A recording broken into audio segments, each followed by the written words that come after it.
잠깐만, 좀 여기 잘못했네. 여기서 다시 할게요. 말이 씹혔어요. 다시 할게요. 이 부분만. 좀 길었죠.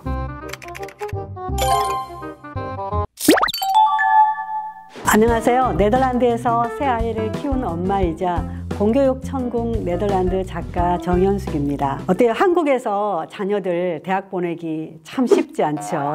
우리는 좋은 대학 보내려고 초등학교에 다닐 때부터 아이를 사교육기관에 많이 보내야 되고, 그때부터 성적을 관리할 만큼 우리나라는 대학 보내기 쉽지 않은 것 같아요. 그런데 네덜란드는 대학 가기 정말 쉽습니다.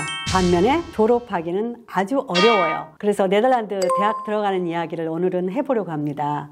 네덜란드는요, 고3에 졸업할 때 졸업시험을 보게 되면 그 졸업시험 합격하는 그 합격증이 네덜란드 대학의 입학 허가증이나 마찬가지예요. 네덜란드 고3 학생들은 졸업하기 전에 졸업시험을 보거든요. 졸업시험만 잘 보면 별로 대학 들어가는데 걱정할 게 없어요. 졸업시험이 5월 달에 시행하는데요. 졸업시험 보기 전에 이미 한 2달 전에 3월에 대학 어디 가겠다고 이미 지원을 하고 졸업시험을 봐요. 졸업시험은 보통 과목이 한 7개에서 8개 과목 정도 되거든요. 그런데 탈락의 기준이 과목별로 탈락의 기준을 잡아요. 그래서 한 과목당 10점 만점에 5.5점, 반올림하면 6점이 되는데 그것만 되면 통과해요. 졸업시험의 합격률이 인문계 중고등학교의 경우에 91%, 직업중고등학교는 93%, 보통 중고등학교의 졸업시험 합격률이 90%가 넘는 거죠. 그런데 졸업시험만 잘 본다고 되는 건 아니고요. 우리랑 마찬가지로 고등학교 3년 동안에 그 내신 성적이 포함이 됩니다. 그래서 고등학교 때 내신 성적이 좀 좋았던 아이들은 더 졸업시험에 부담이 없는 거죠. 그런데 고등학교 3년 동안 내신 성적이 좀 과목별로 별로 안 좋은 아이들은 아무래도 졸업시험을 잘 봐야 되니까 부담은 좀 있죠. 그러면 네덜란드 학생들이 졸업시험을 합격을 해서 어떻게 대학을 지원을 하느냐, 그걸 한번 생각해 보면요. 네덜란드 아이들은 대학을 가기 전에 중학교 3학년에 자기가 어떤 프로필을 정해서 공부를 할 것인가를 정하거든요. 그런데 우리의 문과와 이과를 선택하는 거랑 똑같아요. 문과의 경우에 CNM,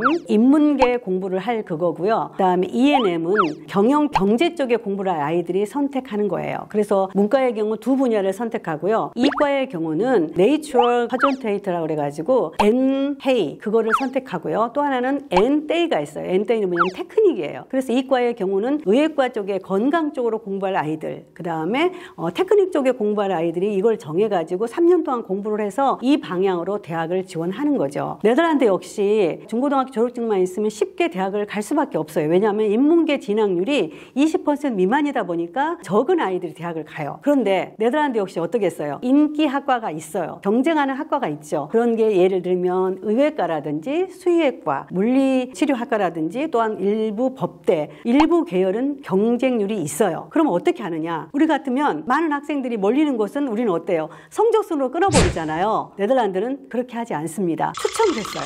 워팅이라고요.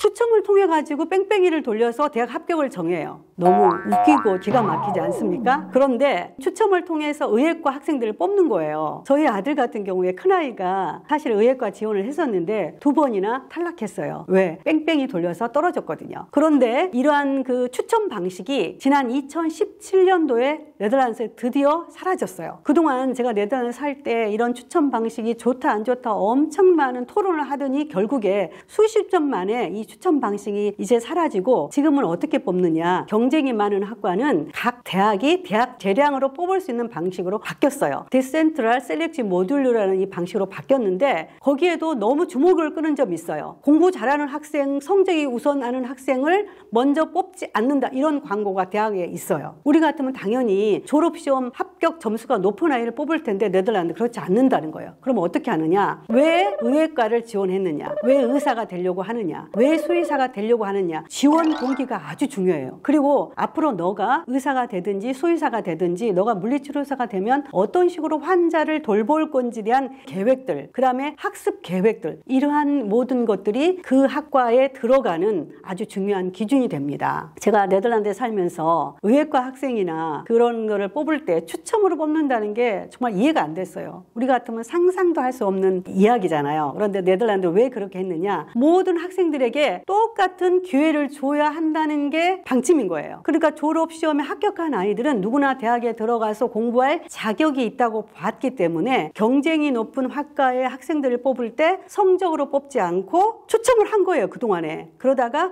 그 추첨 방식에 대한 문제가 오랫동안 제기가 되다 보니까 왜 그랬냐면 어떤 아이는 6점으로 간신히 통과했는데 추첨해서 되고 어떤 애들은 뭐 7점 몇 정도 점수가 높은데도 떨어지니까 그러한 거에 대한 불만이 있고 또한 들어가서 공부를 잘 정하지 못한 이런 모든 문제 때문에 결국에 추첨 방식을 없앴거든요. 그래서 지금은 대학이 각 재량으로 자체적으로 학생을 선발합니다. 결국 네덜란드는 뭐냐? 대학 들어가기는 그렇게 어렵지 않다는 거죠. 쉬워요. 그런데 문제는 뭐냐? 대학 졸업이 아주 어렵습니다. 그래서 네덜란드에서는 금기어가 있어요. 너 대학 언제 졸업해? 절대 물어보면 안 돼요.